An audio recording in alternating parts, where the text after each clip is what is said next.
You program your children that the body has an innate capacity to heal.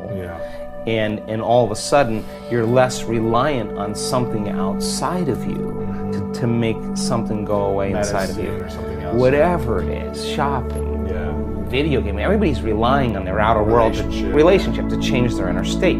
Problem is the moment you start feeling emptiness or lack, your brain is going to start to look for something outside of you to take it away. The problem To fill the hole, Right, the problem is that normally the stimulation that's created from those outer things give the body a rush, and so the receptor sites in the cells recalibrate, so you need more the next time to turn it on, right? So now you buy the new fancy car and it's fun for the novelty wears off, and right? then it's a week, and then it's a day, and you're like, it's never enough. And that feeling never goes away, and so the only way that feeling is actually going to go away is when you start going inward, right? And so we've seen significant changes with people, and having that belief it should be tested.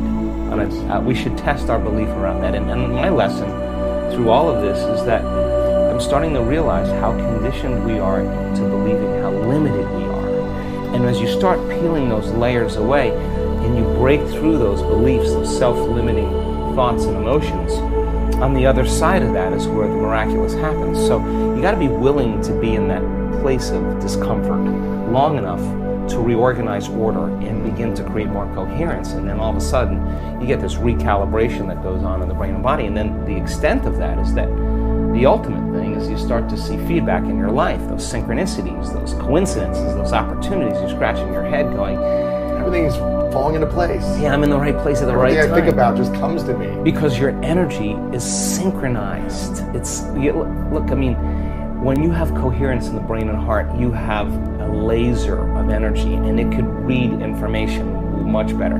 You're living in stress, and your brain is shifting its attention from one person to another problem, to another thing, to another place to go. Each one of those things, there's an assignment of neurological networks in the brain. So the arousal of the stress hormones drives the brain into this high frequency, and you're trying to control and predict everything in your life. And your brain circuits are firing like a lightning storm in the clouds. When your brain's incoherent, you're incoherent, and you don't have a signal. You don't have a Wi-Fi signal. You're not connected to the field. How could you connect to energy and information if your signal hasn't become orderly? So that when people synchronize their energy into coherence, they can synchronize to a possibility in the future. And the synchronicities that are feedback from the environment are just a reflection of your energy. And that's the universe saying, follow the breadcrumbs, do it again, follow it again, do it again. And now all of a sudden the person's not waking up in the morning like, oh, I'm gonna meditate now and create my future.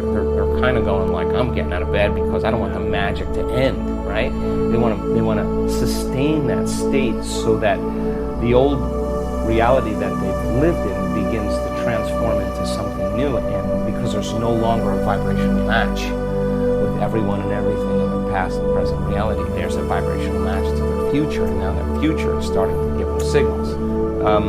Thoughts, to me, produce an electrical charge in the quantum field, and feelings produce a magnetic charge in the quantum field. Thoughts produce a what? An electrical charge. Okay. And feelings produce a magnetic charge. And how you think and how you feel broadcasts an electromagnetic signature that influences every single atom in your life. The thought sends the signal out. Now think about this. And the feeling draws the event back. So you could have the intent that you want wealth, you want health, you want success. That's your intent, that's your thought.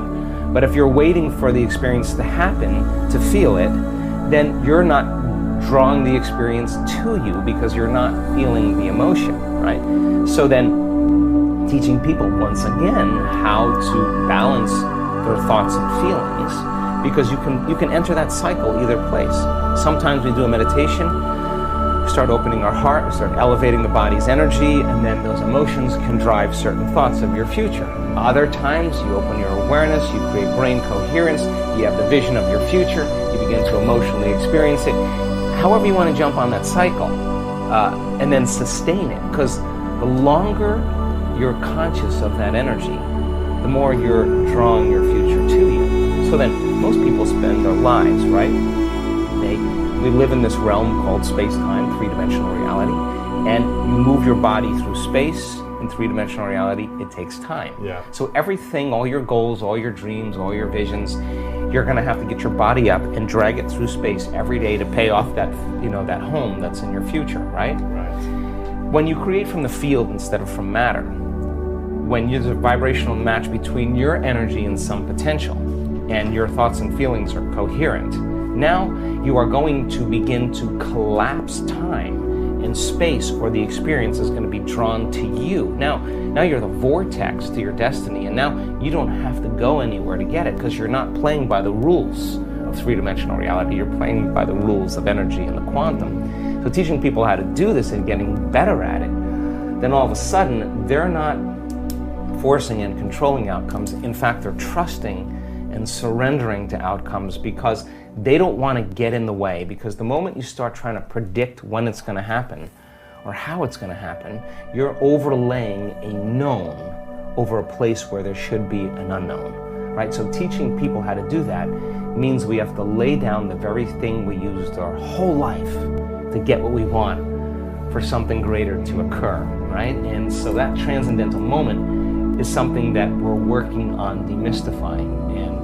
And you could be a gluten-free person, you could be a gluten-full person. You could drink wine, not drink wine. You could be rich, you could be poor, you could be any color, any shape, any size. In fact, you can't tell me you're too old to do this work. You can't tell me that. We got elders in this work that we show you their brain scans and you'd be blown away. They know how to do it. You can't tell me you're too sick to do this work. We got people that have reversed stage 4 cancer numerous times. And yeah, it took a Herculean effort to do it, but they love themselves, right? You can't tell me that you're too out of shape or too overweight or too underweight. You can't. I've seen it in all shapes and sizes. You can't even tell me that you had a brutal past. And people that have had very, very dismal pasts that are free, that are happy people. You can't even tell me you never meditated before. In fact, our research shows that many people have never meditated before have the most profound experiences, because they're not trying to make anything happen. They're just following the instructions, right? And they don't have a habit of doing it. So we don't want to exclude anybody in the process. We want to include everybody. So it turns out that our events tend to draw a good portion of men because of the science. We have a lot of children now that are, teenagers that are coming, and people in their 20s. We have a great community of elders. We have, in our events sometimes 63 different cultures coming to countries coming to our events, of between 50 and 65. So we want to make it so inclusive that community becomes the side effect, because with a community of like-minded, like similar energy of people, everybody understands, they get one another. Communities tends to be the thing now that, in terms of our social media feedback we're getting, everybody wants more community, because you get 1,000 people in an audience and their energy is synchronized. Now you're looking at something that's so much bigger. We're just going to measure this. I just talked to a researcher yesterday.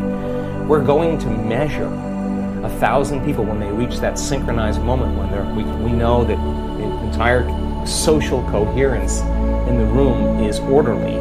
Then if you're producing an ambient, coherent magnetic field in your heart, and you're tuning into a thought or an intent, and you got 1,000 people doing that, and your energy is going to start interfering and commingling with the person that's next to you. When that energy starts to synchronize, it's going to produce a bigger wave. The higher the amplitude, the higher the wave, the more energy there is. So now you have one mind and one heart. And now when it comes to healing others, we've done the research on this now, and we're collecting the data, and we're teaching people how to administer a change in energy in the person that's laying there. Because it's not matter that emits a field. That's the wrong way to think about it. It's the field that creates matter. You change the field, you change matter. It's not your job to change the tumor. The tumor is the illusion. It's the pattern in the field that has to be changed. So once people start reversing this, then you start seeing tumors disappearing. You start seeing blind people seeing, deaf people hearing. You start seeing people with Parkinson's disease switch on. I mean, you start seeing stage 4 cancer is reversing, because now you're swimming upstream. You're going to the headwaters and making that change.